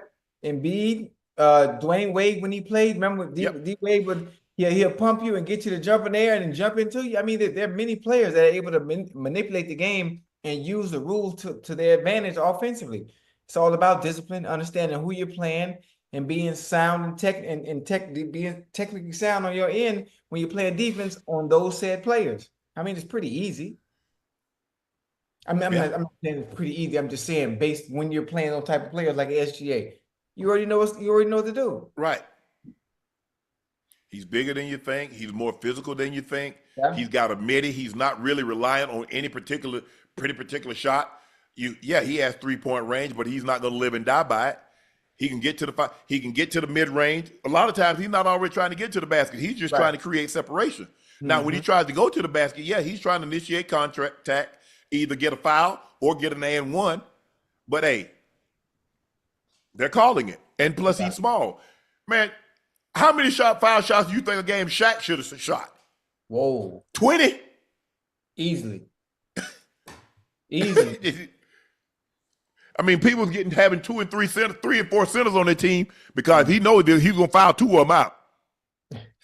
So we got 24 fouls tonight, guys. Let's use them up. Tyrese Haliburton admitted his limited role on the U.S. team in the 2024 Summer Olympics impacted him more than he initially let on. Hali called it an ego check when recalling the fact that he played only 26 total minutes in Paris, which is the fewest of any player on Team USA. In reference to the jokes being made about the lack of participation on social media, Haliburton remembered thinking, I'm getting clowned. How do I respond? Haliburton's first instinct was to play along. He's like, made humorous posts on Twitter about winning a gold medal despite not contributing to the group project. However, Haliburton said deep down he was motivated to prove his detractors wrong, saying, when the season starts, I'm going to go now. I'm going to get y'all back. I'm going to get at y'all, excuse me. And he doing just that. Ocho. I try to tell people and people just want to, oh no. Right. Greater the person is, the bigger his ego is. Yeah. You're talking about a guy that's in the NBA. He's been an all-star. Mm-hmm. And you said, oh, he should just be happy? I mean, No. Even though Jason Tatum say, hey, I was blah, blah, blah. Can you imagine? Jason Tatum is more accomplished than Tyrese Haliburton. At the time, he was a 3-time first-team All-NBA selection. He had gone to the NBA he'd gone to the NBA Finals twice. He had won one. He was an Eastern Conference Finals MVP. And he's not like True Holiday is playing in front of him. Derek White is playing in front of him. Yeah. And y'all think I'm just telling him how to as someone that's you and I have both been successful at a particular sport. We're successful in this. And competitive. We're competitive. Absolutely. And it's one thing because I can't control it, Ocho. I mean, okay, if we go, like, let's just say they're gonna line up like 10 podcasts, whoever, everybody, 10 podcasts. Okay, we gonna go show Ocho. We gonna get to do our thing. No. Nightcap, y'all. Hold on. Y'all gonna go tomorrow. Shit. Okay, Ocho. That's all right, Ocho. We good. Guess what? Tomorrow, this is what we gonna do, Ocho. Yeah. Tomorrow come. Nah. Y'all going Thursday. now, Ocho, after I do this right here, I gotta sit up in my wait a damn minute now. Yeah. What you mean we not going? You let everybody else go? Why did I come? Why did I sign on for this? I brought my team over here, and you mean to tell me we not gonna get to do a podcast? Oh, I tell you what, we'll let y'all do Ochocinco and dunk on up, and that's it. Man, y'all keep this ish. You'll keep it a stack with you. Yeah. So that's how they feel. So you talking about a guy? I understand. Like I said, the only 3 guys that didn't have to go and make the team was Steph, KD, and LeBron, because many believe this was going to be their final Olympics. Now, who knows what's going to happen in 3 years? Steph could be playing at an extremely high level and wants to go again. Kevin Durant might wants to try to go get what did he got? 4 gold medals. Might go try to go get 5. 5. So he might try to get 5. We don't know, but those guys were like, okay, Usher and those guys. Now we got a new generation: the Jason Tatum, the Ant-Man Edwards, X, Y, and Z. Right. So I totally understand Tyrese Hali's frustration.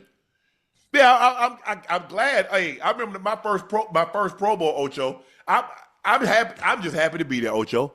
Man, you know, hey, I'm like, damn, look at Dan Marino and Jim Kelly, Warren Moon. I'm like, damn, okay. I see Bruce Smith and Junior Seau, and I got DT, and like, oh, damn, look at this. Woo, woo, woo. I was like, yeah. I'm just happy to be there. Oh, yeah. Now, in my happiness to be there, y'all ain't gonna throw me no damn balls. I'm over here. Man, hey, Ocho, I did not come all the way. I'm trying to think. It wasn't that far because I was already on the West Coast, Ocho, because that year the Super Bowl was in Pasadena. Right. Because the Cowboys beat the Bills. So I was already on the West Coast. So it's a 5-hour flight. Now, I'd have really felt some type of way. I had to bring my ass from the East Coast, which is a 4+ hour flight, to get my black ass to California and then get on and fly on over there. Because at the time, I don't think Atlanta had that direct flight. Atlanta got a direct flight now. I think it's a little over 10 hours to go directly to Hawaii. Honolulu. Yeah. So I was like, damn, I came all this way and they didn't throw me not one ball? Hey. But y'all talking about, hey, special teams. I'll let him run it back. I might be hey, Ocho, I'll be blocking for it. y'all better throw me a pass. Nah, you gotta tackle him. I'll be blocking. Hey, but you shot out, man. Man, come on, Joe. So I get guys' frustration. I know the ultimate goal is and it's like you know, like he said, a science project where he got an A and he didn't participate. Right. But you know, he's making light of a situation. Sometimes you got to laugh to stop from crying, Ocho. Yeah, yeah. And you know, like I said, and I appreciate that. And I think Jason Tatum, if Hallie's feeling that way, I believe Jason Tatum is doubly upset. Yeah, absolutely. Doubly. Haliburton had the chance to get the last laugh now. Yeah. He got the chance to get the last laugh. So I'm sure he's having a ball right now, especially right now where he is, where they are as a team collectively, and how he's doing himself. Right. Boy, if they make them damn finals. Yeah.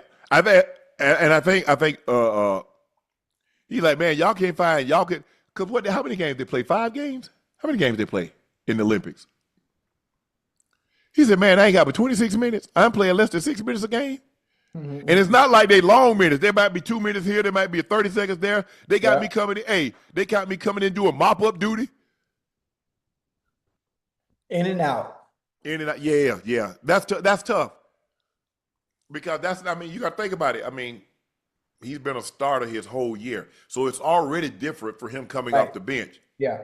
Now he's like, okay, y'all got 6 games. So he played 6 games. He played less than 5 minutes a game. But then also, you have to understand the people that you're surrounding yourself by, the people that that are playing in front of you. So you might question yourself, but then it's hard to question yourself when you understand. Okay, look who's on the goddamn floor in front of me. There's only so much. Can I really complain? Yeah, he said, hold on. He said, man, y'all got Holiday playing more minutes than me, but Holiday played his role. Holiday is a defensive stopper. Very White, he's a defensive guy. And you saw Book say, hey, I'll play whatever they need. Y'all need me to just play defense? Because once Kobe set that template, Kobe said, hey, LeBron, Melo, y'all do what y'all do. I got defense. Right. Now, you see everybody throw that up. Hey, man, Kobe came over. Kobe wouldn't try to score no part. Kobe was playing defense. And man said, well, I don't see no Kobe on this court. So I'm going to need that rock. I'm going to need to score some. But I get it. Look, it's a huge honor to go represent your country, to win that gold medal, to be on that podium with two other teams. I think who was it? Serbia was the other team, in France. Right. On that thing. France got the silver, and I think Serbia, Jokic's team got the bronze medal. And to hear that Star Spangled, hear your national anthem being played, that is a huge honor. There's no greater than playing for your country. You also representing your country, but you're representing yourself. You're representing your family. I'm sure all those guys had parents and sisters and brothers over there that was watching and to be at the Olympics, because I'm sure everybody has watched the Olympics from the beginning of time. I think the first Olympics that I can remember, I vaguely remember Montreal in '76. Yeah. In '80, we boycotted the Soviet games because of the Soviet invasion of Afghanistan. They returned the favor in '84 when they were in LA. But '84 is the Olympics that I vividly remember. I'm in high school, obviously, and then '88, they're in Seoul. '92, I'm in the league. As a matter of fact, Ocho, that was my first holdout year. So I'm like, hey, I told my agent, say, hold up. I said, the Olympics about to start. Let's go like halfway through the Olympics. Let me see these races. Let me see some of these races. I think Linford Christie won the 100 meters that year. But anyway, that's a huge accomplishment, Ocho. I mean, to go and to see all those other countries and to be at the venues and, the guys going to check out the swimming and they go into it and see track and field. I can just imagine if you played in the Olympics and you got an opportunity to see Usain Bolt run, or you got an opportunity to see Michael Phelps swim, or you get an opportunity to see Simone Biles do a Biles, that move she got so many moves named after. I guess now, you go and you look for Katie Ledecky because she's the great American swimmer. Right. Andrew Marchand, the Frenchman, you might want to watch him, but he's from another country. But to see Usain and to see Michael Phelps and to see some of these greats, that's what I'd be wanting to do. Yeah. Hey, get off your feet. I'm gonna be on my feet. I'm going to watch everybody else. I'm going to watch. Yes. Everybody else. Me, Ocho, you know what I like? I'm gonna go watch wrestling. I like weightlifting. Right. I'm gonna go watch sports like that. Yeah, I would love to see the swimming and stuff, but but the weightlifting and the wrestling, count your boy in. That's where I'm gonna be. That's where I'm gonna be. I'm glad Haliburton said that because a lot of times, Ocho, people think because you make a lot of money, you should have. So money does away with all your feelings, all No, your emotions. You're devoid of those now. Hurt, anger, frustration, anxiety. Straight. You, man, you make 200 million. You make 300 million. You're supposed to be devoid of those now. no, All no. you do is have money to throw at things to make things better. You get better insurance, you got platinum insurance, and you got money to try to solve and resolve or fix problems. But Right. it doesn't make you exempt from problems. Yeah, Because absolutely. guess what? If that was the case, there are all the people that got that money, they still be here. They'd be 3, 4, 5, 6, 700 years old. They'd be older than Methuselah. Mm-hmm. So clearly, money does not absolve you from things that happen to people in society. You might have a better mechanism in order to deal with it as far as therapists and people to talk you through Right. and do certain things, Ocho. But money does not absolve you from problems that impact people that doesn't have money. Mm-hmm. And I think people need to understand that. People think money, man, I what don't problems? I don't think they will never understand it because of the amount of money that athletes make today. They Mhm. feel if they were in that position, they would have no problems because They their would. right now is the money. That's it. They feel that money will cure everything. They feel it will cure everything, and it just doesn't, especially for athletes that have issues like not getting the minutes you want to play and having to joke about it at the goddamn Olympics. Well, how could you be upset if so and so? Bro, you got 200 million. Yeah, Bro, because I have emotions. I'm not a robot. Therefore, I haven't been programmed not to not to feel anger, not to feel frustration, not to be upset, not to be disappointed. right. I'm not programmed. I'm a human being. I have a mind, I have a heart, and things upset people. Things Hmm. cause people to get angry or frustrated. You get your heart broken. It happens. So Hmm. I'm glad Hali had shared those comments, and he's playing extremely well. You're definitely proving it. All those people that thought you were overrated, keep it going. The Browns' crowded quarterback room, Ocho, could make for some awkward moments, but that's not been the case according to Shador Sanders. Shador said the vibe in the QB room is positive. Everybody's cool. Outside the room, people try to pit us against each other, but inside the room, we know we're one. We're all different characters. It's funny going in there seeing Joe every day. It's fun to see him because I like, wow, I really mean Joe Flacco right now. We're on the same team. Then of course Kenny, the experience he's been in the league with these two is cool, and to see the process of it. And Deshaun, of course, he's active in there and he's all in the meeting, so it's cool talking to him. Why? So yes, only one quarterback can play. We Yeah. understand that. Hmm. So because only one quarterback, this isn't Hunger Games. I mean, I think that people think. I think sometimes, Ocho, people try to pit like it's a Hunger Games. Like you Right. could have only one winner. Yes, there's only going to be one guy that's going to be able to play at a time. But I'm not trying to sabotage it. I'm gonna Mm-mm. go in there. Hopefully, he can impart some wisdom. Joe Flacco's been at this thing a very, very long time. What is Yeah. this year? 17, 18 for Joe? Super Bowl winning quarterback at that. Yeah, Hmm. got to be at least 17. I think 2009 was his rookie year. Okay. So this year 17, 18. Okay. Yeah. So hey, hopefully I can get some from Joe. Kenny Pickett's been in the league for a while. I don't know if I'm gonna get too much from him, but hey, let's see how it go. But Hey. so what? So what is? I'm just trying to figure out what it's supposed to be. I understand, Ocho, when you in the wide receiver room. Yeah. I mean, y'all didn't. It wasn't a whole bunch of three wides. It was two wide receivers. Yeah, everybody wanted to play.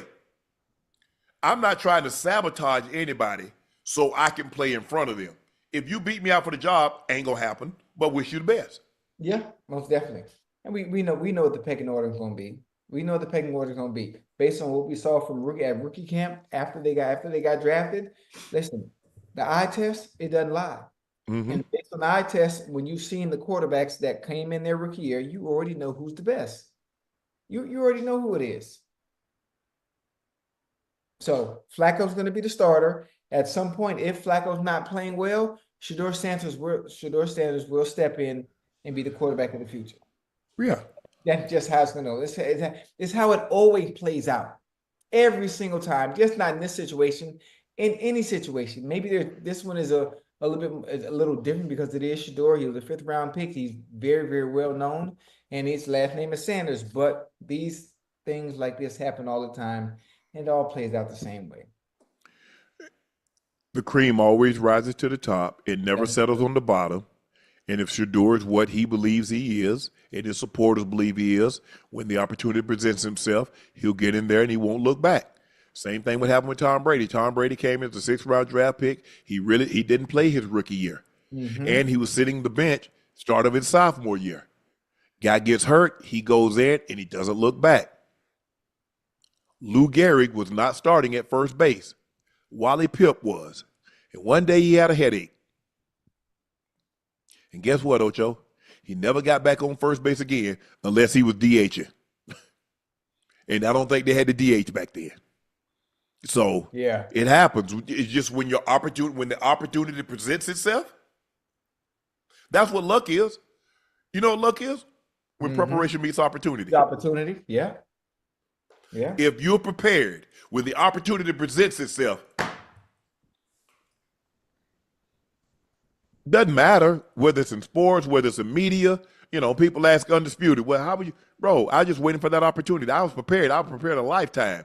Yeah. My knowledge of studying and going over stuff and watching sports very intently. You hear Cornbread say, man, damn, look how you breaking the game down. I wouldn't think you break it down like that. You're a Laker fan. Right.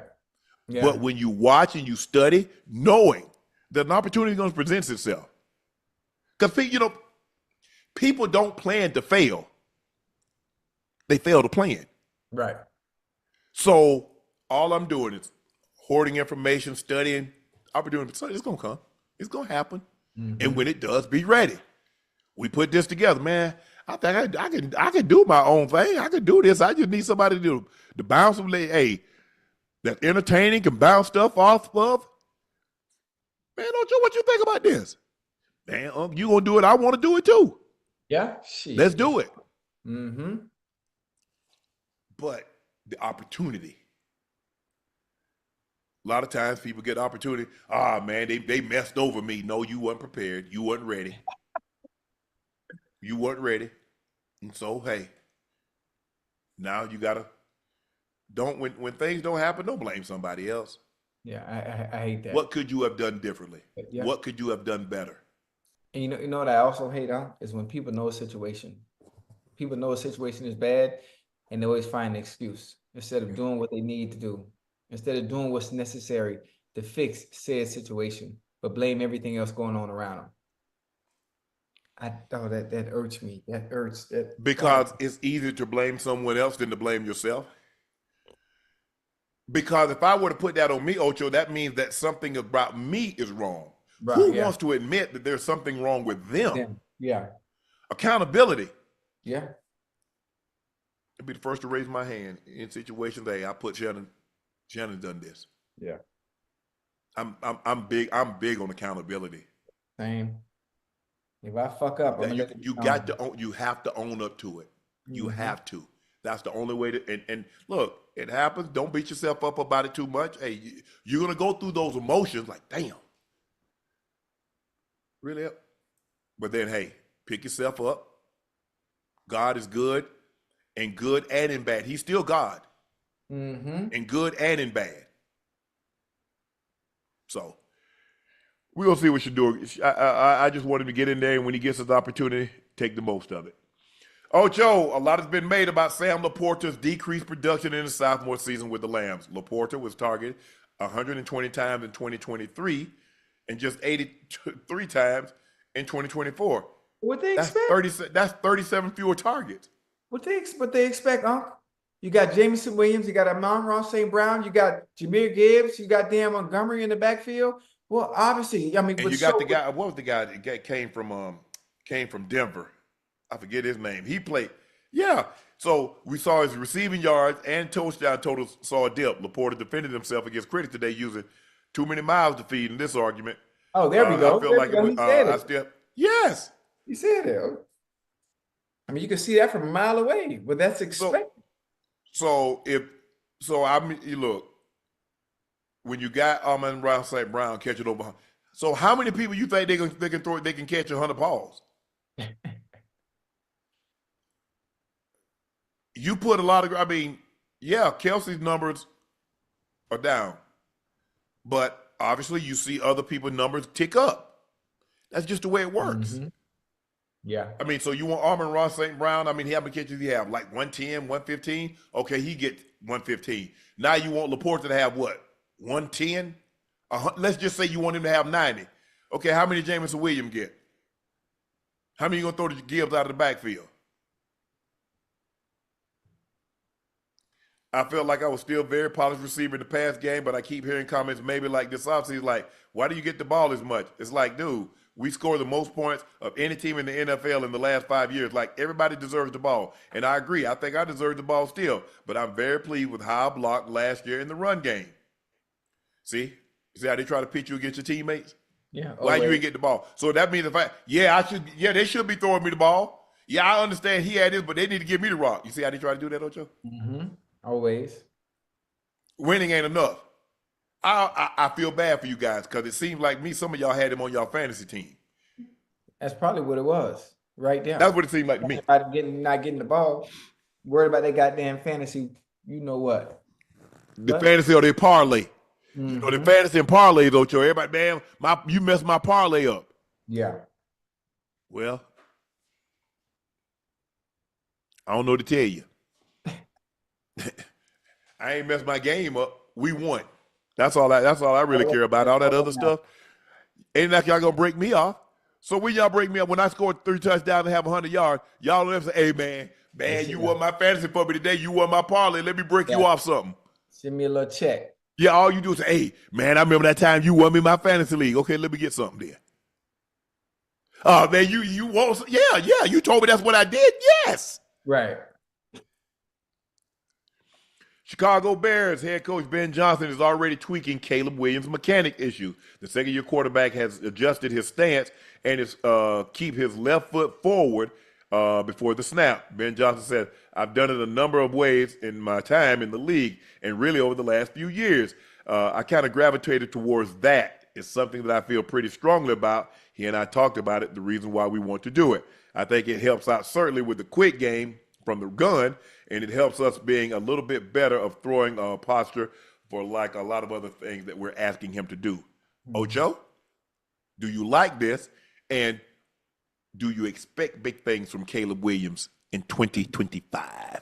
I absolutely do expect big things from Caleb Williams, because understanding how good he is already, tremendous athleticism. He has a very strong arm, and he's a dual threat quarterback. With the addition of Ben Johnson and the creativity that he's able to bring to that offense, and what Caleb can do, I think it's going to be that much better for them offensively. I'm excited. I'm excited for him. The little twists and nuances that he's changing in Caleb's game is really interesting. Probably allowing Caleb to get to and drops a little faster, being able to process information a little faster, especially in the quick game. And I think it's going to help him in the long run. People that might not like Caleb Williams for personal reasons, based on what he likes to do and enjoy off the field, I think it's because of what he said, and his dad said they didn't want to go to Chicago. I think people are still holding that against him. Yeah, well, that just came out. Before they even came out, just some of the things he did when he was at USC and some of the things, the painting the nails and all. I mean, listen, just personal stuff like that outside of what just came out. I think they're gonna be all right. I think they're gonna be all right simply because of not only the supporting cast he has around him, but getting a winning coach like Ben Johnson there is gonna do wonders for him. Hell, if it's gonna help us win more games, hell, I'll pay for him to get a painting. I'll pay for him to get a manicure. Right. All I'm trying to do is win games. I don't care about what somebody else do. They ain't got nothing to do with me, Ocho. Him painting his nail, painting his toenails. Yeah, he want to dye his hair pink, green, blue, have a blonde streak. Hey. I don't give a D. Mm-hmm. You're a football player. You're the quarterback of the team. Distribute the football. That's it. You will have more positive than negative, and we good. All that other stuff, man, I'm telling you, guys don't care. Guys want to win. So what somebody do in their spare time, that's on them. But them ain't my hands. Why I care? You right. Hey, just be a good teammate. That's it. Let's come in here. Hey, It worked. where you from? What you did? Okay, that's why it's so hard to win a championship in football because you got so many guys from so many different backgrounds, and you asking them to do one thing: come together and make a fabulous dish. Mm-hmm.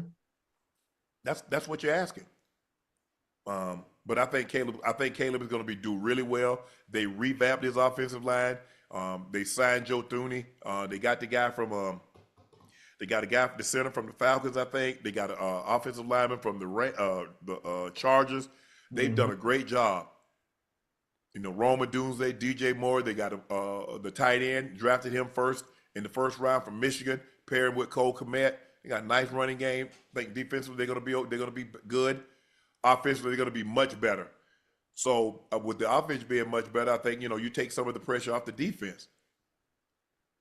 And sometimes the best way to help a defense that's not very good is to keep their ass off the field. The offense, you stay on the field for an extended period of time, and we don't let them get on the field because bad things happen when they get on the field. But I think Caleb Williams is going to be really, really good this year.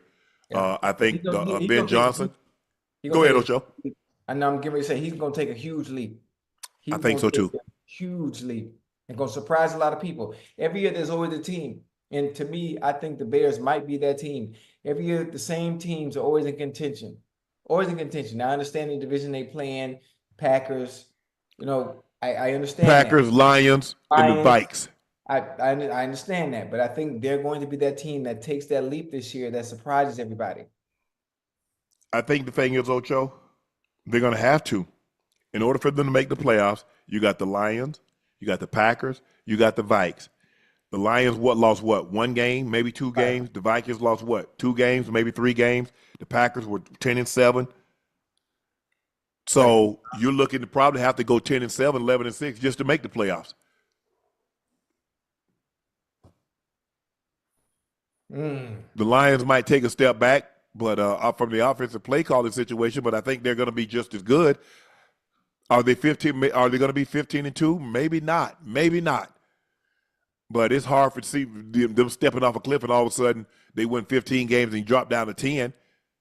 I think they get some of those guys on the defensive side back healthy. Offensively, they're still going to be able to put up points.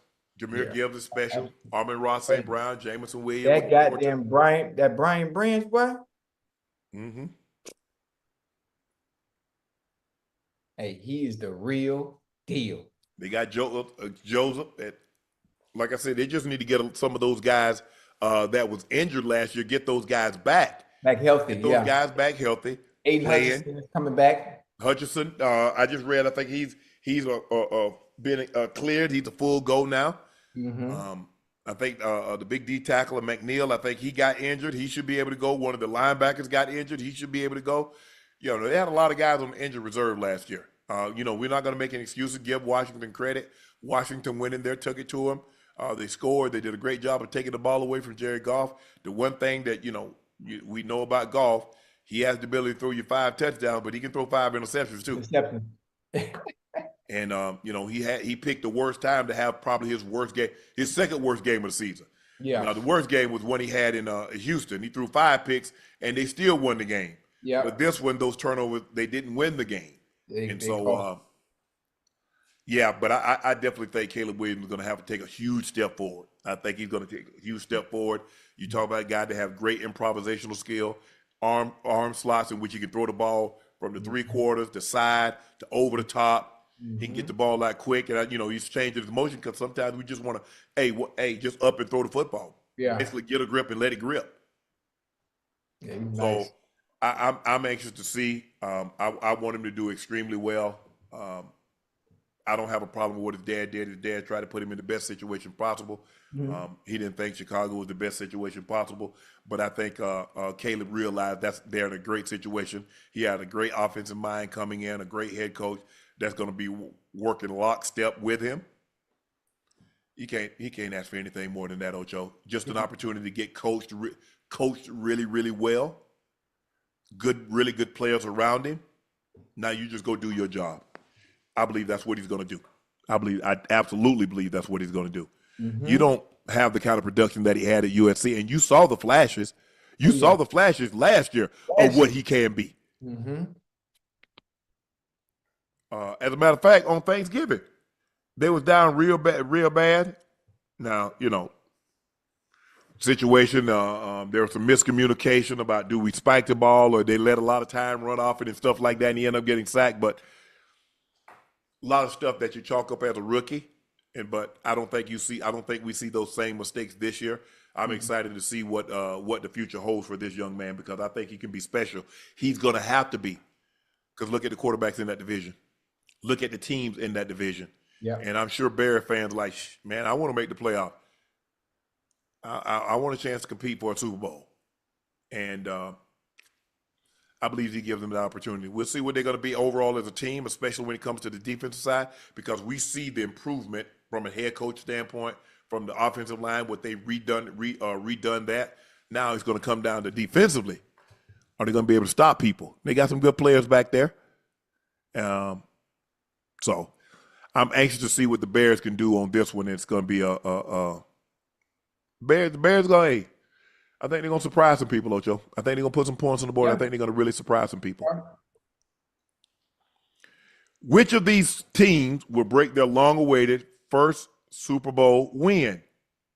The Cardinals. It's been 78 years. They last played in the 1947 NFL Championship. Number 2, the Lions, 68 years, 1957. Vikings, 64 years. They joined the NFL in 1961. The Browns, 60 years, 1964 NFL Championship. Falcons, 59 years. They joined the NFL in 1966. Their first overall draft pick, number 1, the man in the middle, Tommy Nobis. Buffalo Bills, 59 years. They joined the NFL in 1966. The Chargers, 59 years. They joined 1966. AFL. No, they came in. AFL started in 1960, if I'm not mistaken. Tennessee Titans, 59 years. They joined 1966. The Bengals joined the NFL 1968. Jets, 56 years. Super Bowl III, 1969. Of those teams, Ocho, who's getting that championship this year? This year? I don't know. In the coming years, the closest 2 teams that everybody that you named that actually have a chance, a realistic chance at winning a championship, are the Bills and the Bengals, honestly. And it's simply because of the quarterbacks at the helm. If we're being honest, everybody that you just ran down, they have their best chance to win a championship at some point in the next 5 to 7 years. Everyone else, not much. Very Tennessee, y'all ain't gonna get nothing. Jets, Falcons, Brown, ooh. No. That Cardinals, no, and this is no disrespect to those teams, but I'm just saying the makeup, and it's not happening. The Bills, I can see it. The Bengals, I can see it. There's certain things obviously the Bengals need to do starting fast early in the season. If they've already been to a Super Bowl. They just didn't goddamn win it. So they can damn sure get back. The Bills are right there. They're on the cusp of being there. So as long as Josh Allen is there, they will be back again in contention every goddamn year.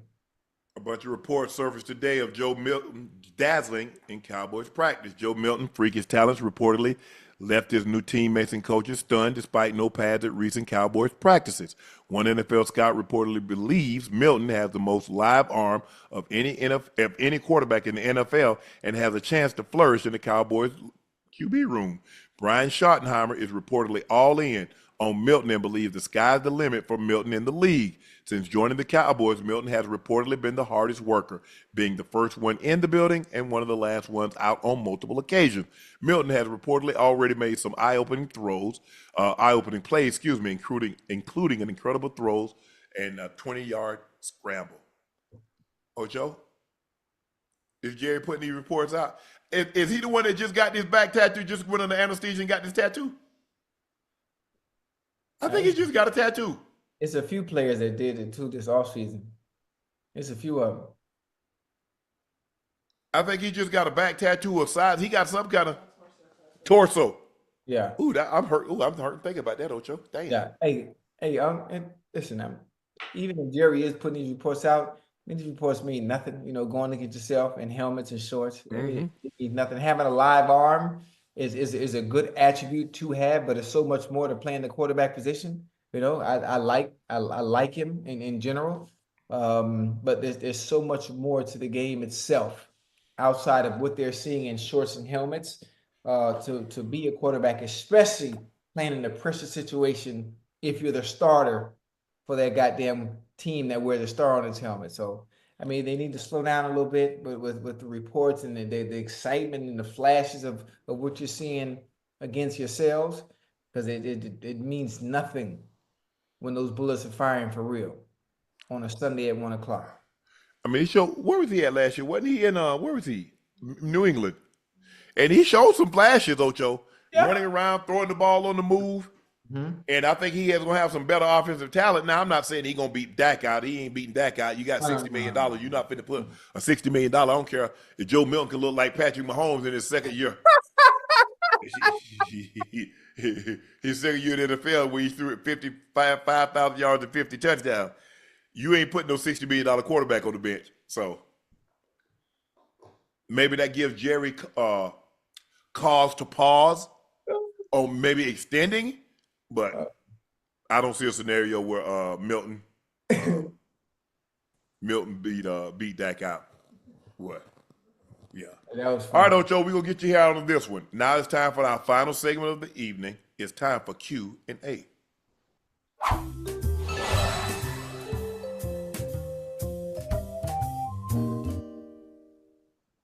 Nick Gelso, Cornbread Maxwell equals MVP. Yes, the number 12 pick out of UNC Charlotte. 1981 Finals MVP. When they beat the Houston Rockets 4-2. Danny Littlejohn, Unc, Stephen A. Spike Lee are losing their mind. They are. I know Spike's sick. Stephen A. sick. Spike just sicker. Hey, I hope the Knicks can do something. I'm not sure what they can do. They got to get game 3 is an absolute must, Ocho. Yeah, game 3 is an absolute must. Gold Standard says Jordan is the GOAT, and Unc knows it. Jordan the only GOAT. Jordan didn't have to say he was the GOAT. It was just a fact.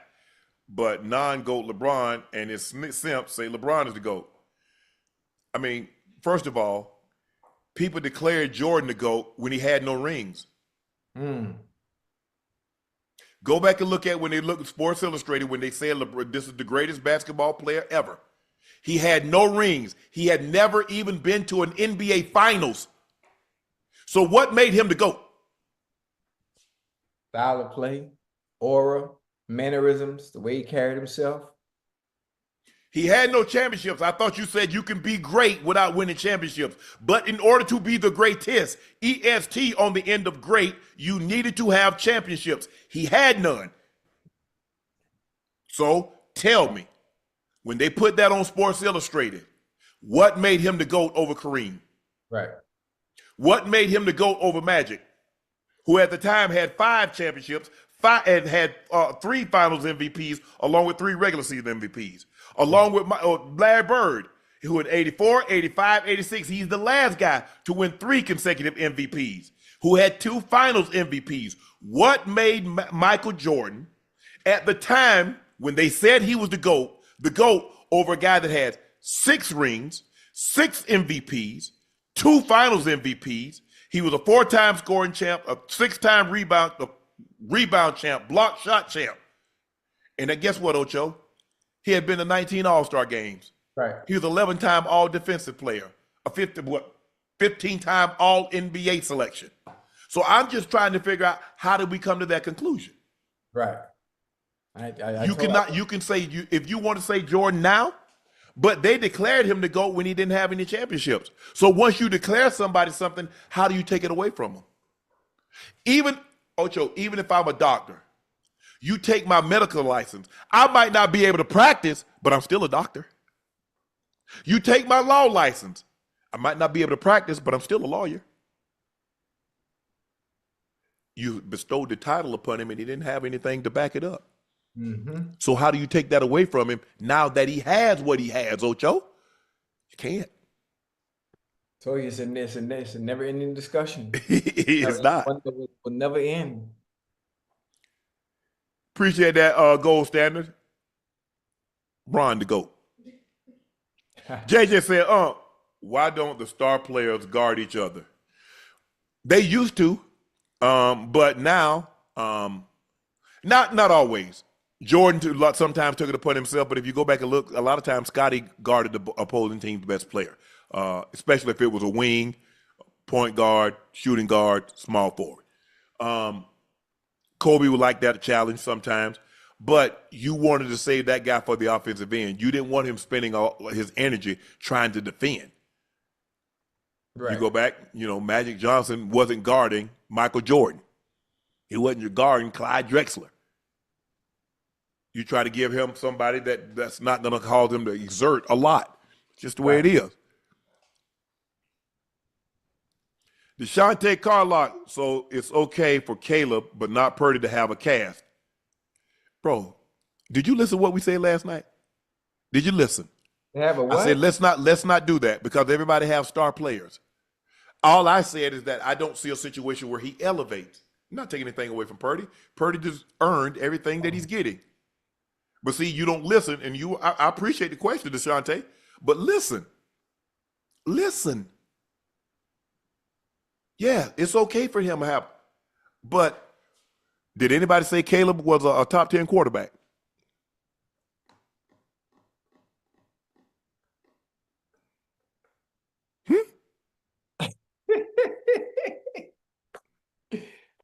Okay, just checking. Kimber Norwood Jr., my question. Who would you take in a rap battle, Lil Wayne or Drake, for 5,200 from Ocho? Wayne. What kind of, was that even a question? Who asked? Yeah. I don't know. I don't know if I'm taking anybody over Wayne. Prime Wayne? I don't know if I'm taking anybody. I don't. When that boy got when he was in There'd been some great ones. You talk about Nas, you talk about M, you talk about Hove. Yeah. I mean, lyricists, if you want to say lyricists, KRS-One, Big Daddy Kane. I'm taking Weezy F Baby. Pac, Biggie. It's a matter of preference, matter of choice. Like I said, I'm a little older than you guys, so I remember listening to KRS-One. I remember listening to Big Daddy Kane. It all depends. But Ocho would be 10,400 if he took Drake. And I like Drake.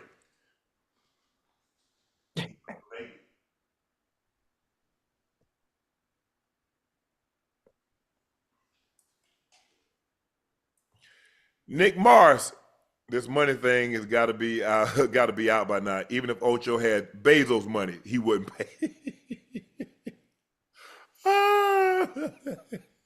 Yeah, you're right. I'm starting to get the feeling. What happened? Ocho ain't gonna run me my money, man. You know, this is me now. You know how black folk here. We don't do nothing on time. I'm gonna get it to you. I'm definitely gonna get it to you. Okay. Yeah, ain't no problem. Ain't no issue. I might have to send who over there to collect my money. Who? So when she come over there to brag, to drop them jerseys off? Yeah. Exchange jerseys, 5,200 in my pocket. Can we do that? Even swap ain't no swindle. I gotta check with the missus, make sure it's okay. Now you told me yesterday to send it to who. She would bring you to drop the jerseys off. All I'm saying is, can I get my 5,900? All right, baby. I gotta check with the missus, make sure, because it's a new sheriff in town, man. So, man, don't be like that. I'm just telling you, it's a new sheriff in town. So things ain't what it used to be. Some of the things we used to be able to do, we really can't do no more. So I got to make sure. Ocho. Yeah. Okay. I get it. Okay. No problem. I don't want no problem. I get it. I don't want no problem. Yeah, I don't want no problems either. I want no problem. So I don't know what he's gonna do. Joy, let me get those right there. Them things over there. Yeah.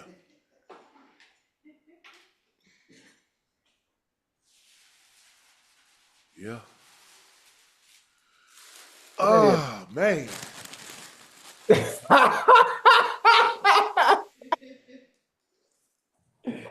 Hey, send me my jerseys, man. No.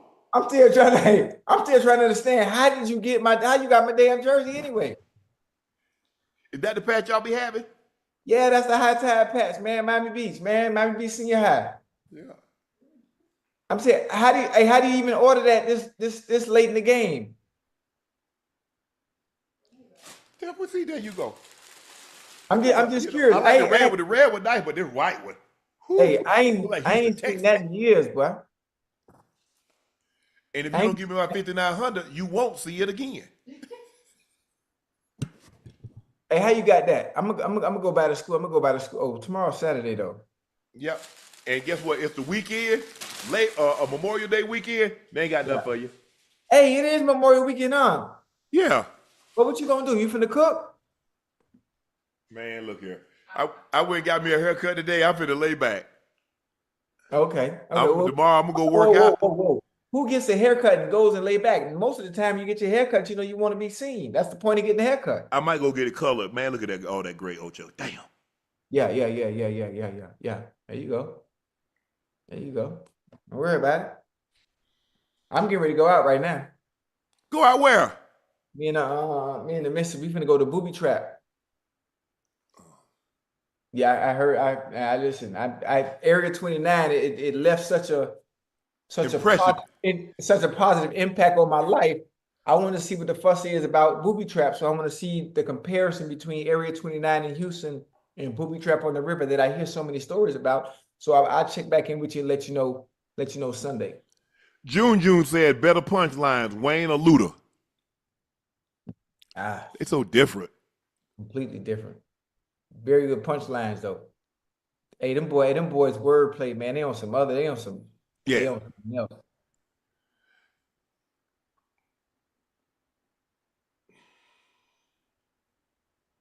Man, it used to be, man, Luda had a stretch there, man. If Luda jumped on the feature, you know it was gonna be hooked. What time it was? PJ P11, who's the most underrated wide receiver tight end from your eras. Might not have been Pro Bowls, All Pro, but they were a force on the field. I grew up in the Ocho era, so I say Santana Moss and Dallas Clark.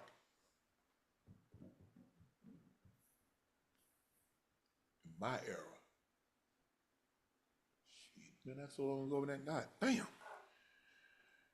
Y'all do realize I ain't played in 2 decades, right? Who was underrated?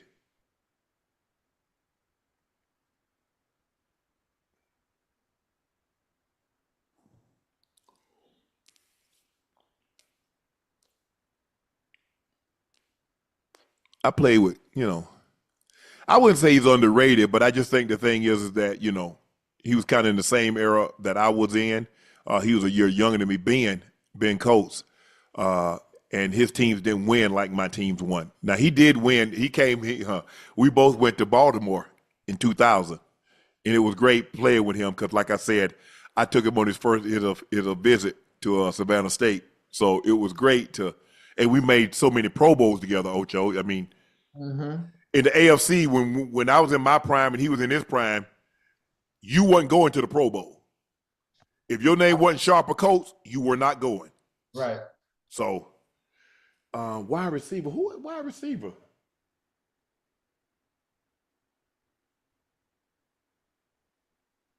Jimmy Smith. Jimmy was that boy, man. That mofo was bad. Well, he was that man. That joker, man. That speed out. Hey, that joker fall off the table, Ocho. Jay Smooth was bad, boy. Mark Brunell, that thing. Hey, Brunell put that thing right on the button every time. Man, with him and Keenan. And that boy was nasty, boy. And they had fabulous Freddie Taylor. Yeah, I used to study. I used to study Jay Smooth. But all the boys, Keenan McCartnell could run routes too. Now people sleep on Keenan. Yeah, Keenan was nice. Them boys stop on a dime. But Jimmy with that speed out and that end. Yeah. I used to study OJ Smooth, boy. I love Jimmy. Nathaniel said, Unc and Ocho, how many games will the Cowboys win this year? And Ocho, can you sing the national anthem for the chat? Ocho, how many games will the Cowboys win? Hey, listen, honestly, I like the Cowboys 13 game win season, 13, 14 game win season.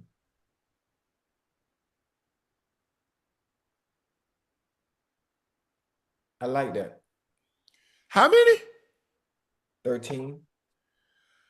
Oh, 13. You know, I can say that. I say that. I really think so. And I'm just basing everything from an offensive perspective. That's it. You know, well, I'm not sure what the defense is gonna do, but I can tell you what that goddamn offense is gonna do. okay. Yeah. I'm standing on that. You know, I'm not even a Cowboys fan. You know, I'm just understanding what Dak Prescott has at his disposal. That's all I know. That's all I know. That concludes this episode of Nightcap. Thank you guys for joining us. The Pacers take a commanding 2-0 lead. They go on the road, take both road games. This game 114-109, thanks to a sensational night from Pascal Siakam, 15 of 23, 3 of 5 from the three, 6 of 8 from the free throw line, 39 big points. They have 5 other guys in double figures: Nesmith, Miles Turner, Nembhard, Haliburton, and McConnell, all scoring double figures as they beat the New York Knicks 114-109. The Knicks have a huge uphill battle to climb. Thank you for joining us for another episode of Nightcap. Y'all know me. I am your favorite Unc, Shannon Sharpe, my partner and co-host, Liberty City's own Bingo Ring of Fame honoree, Pro Bowler, All-Pro. That's Chad Ochocinco Johnson. Want to give a special thanks to Cedric Cornbread Maxwell for joining us to help break down the game and talk all things NBA. He was a 2-time champs finals MVP of the 81 finals. Cedric Cornbread Maxwell, thank you again, brother. Next time you get some more time, stop by and holler at us again. Please make sure you hit that subscribe button. Please make sure you hit the like button and go subscribe to the Nightcap podcast feed wherever you get your podcast from. I want to thank you, each and every one of you, for your support and your continued support. Ocho and I greatly, greatly appreciate what you've helped us accomplish thus far. None of this is possible without you. And thanks to you, we've been able to accomplish a whole lot. So hopefully we'll continue to have your trust, your loyalty, and your support as we move forward. Please make sure you check out Shade by Laporta. We do have it in stock. Now, if you can't find it in a city or a state near you, order it online. We'll ship it directly to your door. The best tasting VSOP cognac on the market. Try it for yourself. Don't take my word for it, but try it for yourself. Please drink responsibly and stay safe. Go follow my media company page on all of its platforms, Shay Media, and my clothing company, 84, with 84 being spelled out. That link is pinned in the chat. Supplies are limited, and once they're gone, they are gone. So grab yours while you can. We're off tomorrow, but we're back on Sunday. Thank you guys for joining us. Thank you guys for tuning in tonight. We appreciate it. We'll see you on Sunday. Enjoy your weekend. Stay safe out there, people.